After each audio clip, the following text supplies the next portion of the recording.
So welcome to Costa Cabana. So today is a preliminary kind of session because Costa Cabana actually we don't have the full floor plans yet. We don't have the site map also. Yeah, but I think why we are doing this video today is that because a lot of our clients also asking us, say how much estimated the PSF for Costa Cabana will be. At the same time, right, I think a lot of them is so very worried that the PSF is getting so high. Like, does it still make sense to actually get an EC lah? Yeah, so these are the topics that we're going to talk about today. Besides just a small introduction about Costa Cabana, we're going to really share in depth, right, in terms of today's EC pricing that is so high. Should you even consider buying an AC, or should you just skip the whole idea and just go straight to private? Yeah, and at the same time, right, we also want to highlight like EC may not be for everyone. So why should you not buy an EC? Like what kind of profile suitable for EC, or what kind of profile maybe not so suitable for EC? Yeah, and what are the cons lah about EC? So actually for Costa Cabana, the target preview date is not confirmed yet. It's 6 December onward. So usually the preview is like 2 weekends, and then on the third Saturday they will do a booking. Yeah. But Costa Cabana is very special. They are going to have a preview for 3 weekends. If let's say they're going to start the preview 6 December, it's going to end on the 21st December that weekend. Then the booking is 1 month later. So what's so good about this? Because we know EC usually on the booking day, the first booking day itself, there's always a second timer quota, 30%. So once the quota hits, all the second timer need to go home. Then 1 month later, they can come back and ballot again. But for this, everybody have a fair chance. So everyone, whether you are first timer or second timer, you can book on 17 January itself. Right. So I think for a lot of our clients, even for auto plays, the recent EC, right, some of our clients, they couldn't book the unit on the first day itself. But when it comes to the second ballot, they are actually quite nervous on it. Yeah, so with this, right, for those that are second timer, especially with this such a big jump in the quantum now, like 2000 PSF now, yeah, all these for second timer, right, I think they got a better chance to really go and get into this condominium lah. So we share with you some stats on Orel of Tampines. So at that point of time, right, there's actually 1007 over e-app submitted. And these are the difference in the first timer and second timer lah. So but actual booking, only 280 second timer managed to book. That's about 16%. Because total there's 760 units ma. So out of this, actually only 42% of the total 1007 checks, right, managed to book. Then your 58%, they walk away with nothing.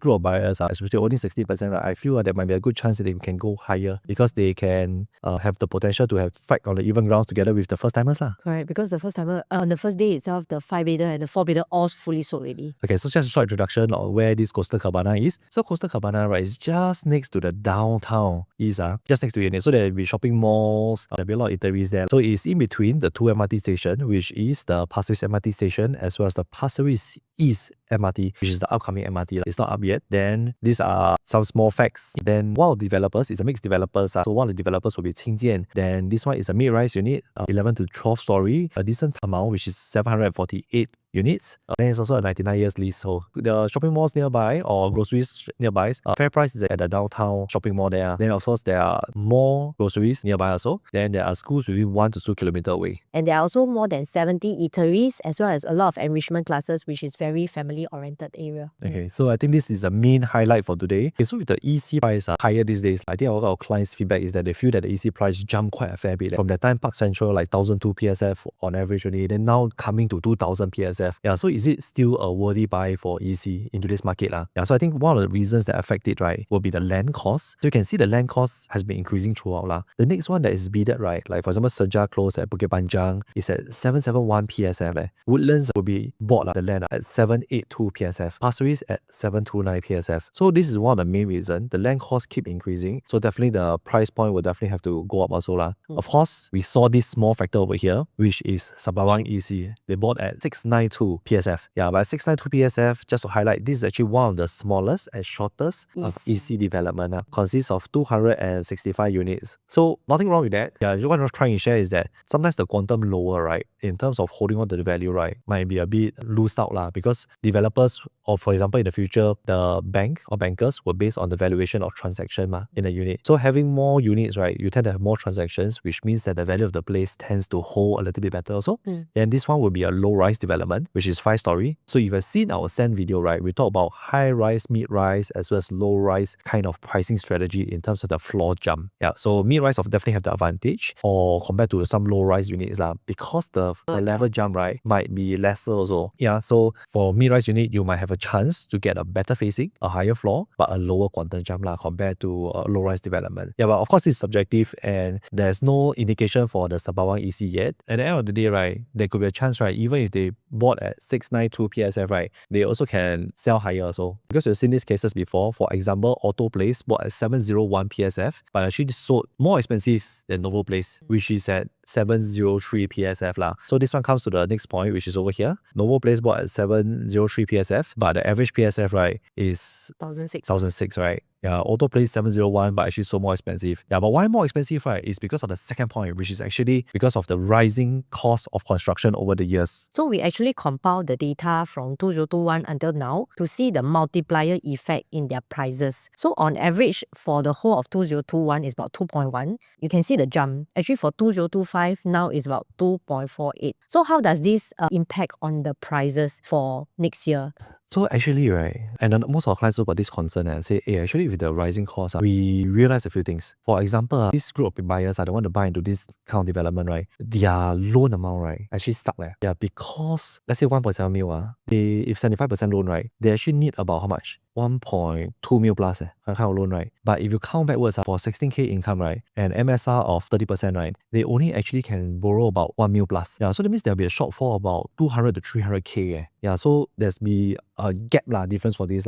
Yeah, so of course there's some of them that say that, wait for it longer so that the price will not supposedly grow so much. But actually, we also heard of plans. We don't know when it's going to be that they might increase the income ceiling cap to 18K there. Yeah, so for those there is like in between about 16K plus minus, right? If you hold a bit longer, what might happen is that this 18K income ceiling cap people might come into the picture. Yeah, then whereas, right, you will have more competition with them. And when this 18K income cap ceiling people come in, right, developers also know that, hey, these people can afford the place better. The price point might be a bit different also. Okay, so for those that are sitting on the fence, right, because 16K income and for them to have a gap of 200, 300K, right, to fork out, right, to manage the loan shortfall, right, it's going to be very tough.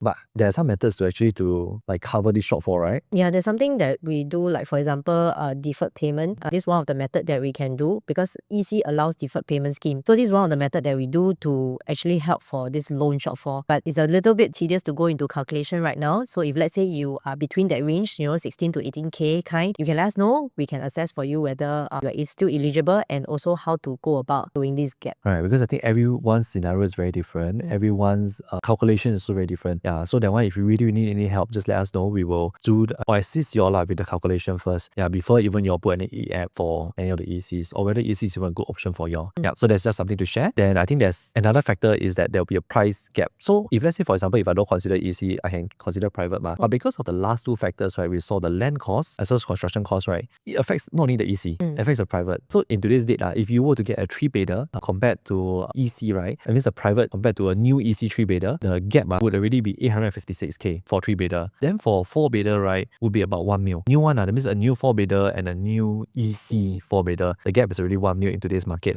So what does all this gap translate to? Is this. So for the last 5 years, we have seen the gap getting wider. So in the past, it's about 200 to 400 PSF kind of gap. But recent years, we have seen a gap up to 600 to 800 kind of PSF. But with this gap compared to the private and EC, right, the new launches, when we come to the resale market, the gaps actually get smaller. So the gap throughout, this one is the resale, the blue line is the resale private, the red line is the resale EC, right? The gap is only about 100 plus minus PSF difference. So what it means is that if you buy a EC, your gap, a new one, your gap is about average 700 PSF. But when you come to selling in the resale market, right, the gap shortens so much, which means that your profit margin is much higher. Yeah, over a long period of time. So this is one of the pros if let's say you're considering a new EC. And this is also one of the reasons why we can see EC can profit more than 1 million. Yeah, especially in the recent years after the huge jump from COVID times. Then what about in the east side? The east side also we do see a gap. So you can see that the latest gap between the new private as well as the new ECs are 600 PSF. Okay, so the last part that we're going to share, right, is that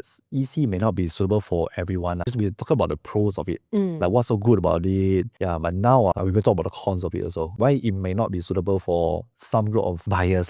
So if you're someone that is looking for property investment, but at the same time you don't need need a own stay element. Then if you fit this scenario, right, I might recommend you not to get EC instead. Why? Because you're actually making use of your, other people's money lah. Basically what I mean is that because of this, your loan amount can get higher. So if you buy a private new launch, you are subjected to TDSR. TDSR is 55%. Then for MSR, right, is 30%. So that means your loan amount, right, that's why EC, your loan amount very little. That's why you mentioned just now got the 200-300 gap. Correct. Yeah, but as for this one, right, you actually can buy a bigger quantum. Yeah, but then actually you're using other people's money because you're borrowing Yeah, and at the same time, it's also progressive payment. So for those that's very worried that say, okay, because I'm buying a bigger quantum, interest rate will be higher. So, but because you're paying progressively, right, actually the jump not so huge a difference from the start. Yeah, at the same time, right, during the SSD, right, end of SSD, which is 4 years now, you can actually sell off the unit already, which means it's a shorter time frame. So you don't have to hold the unit for too long also. Yeah, but whereas for EC, right, you have to hold it all the way until the MOP, plus MOP, which is another 5 years. So that means you're looking at a time horizon of probably 8 to maybe about 10 years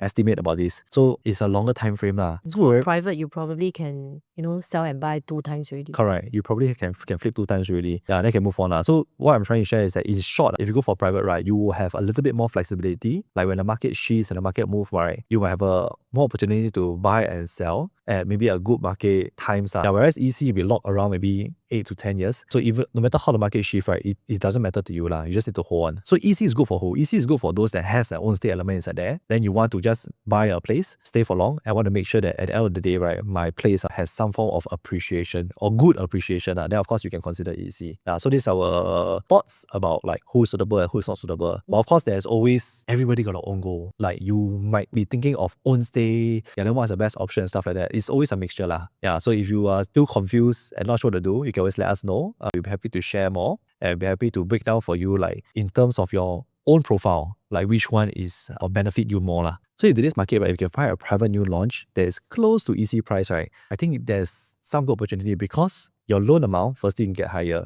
Secondly, you got the flexibility there. There might be some opportunity in this kind of development. Actually have. Today we are talking about Costa Cabana. So if let's say you are interested to find out like what are the other opportunities out there, do let us know. We can share with you like what Stevenson mentioned just now, the private that is very close to EC price. Yeah, because for those that's considering, right, the next jump for private also might be a bit higher already. Next year almost in 2026, what we're going to see is that, for example, like Chuan Grove, will be above 2007 PSF. Then at the same time, right, for other areas, right, like Bayshore, right, all this is but 2008 PSF. So all these are OCR regions. That means out of central region kind of area. So the PSF for out of central region, right, next year onwards, we're going to see another high, I would feel. Yeah, so these are the prices you're going to expect. This is today just a short introduction about Costa Cabana and why you should really consider it. We are still waiting for the floor plan to be out and we're still waiting for the site map to be out. So once all this is out, right, we will do a detailed analysis on the floor plan and as well as why you should consider layout or what kind of unit selection it should be or even, right, the layout compared to the nearby other EC, the resale EC. Correct. So that's all for today. So once again, I'm Stevenson. And I'm Celine. And we'll see you in our next video. See you.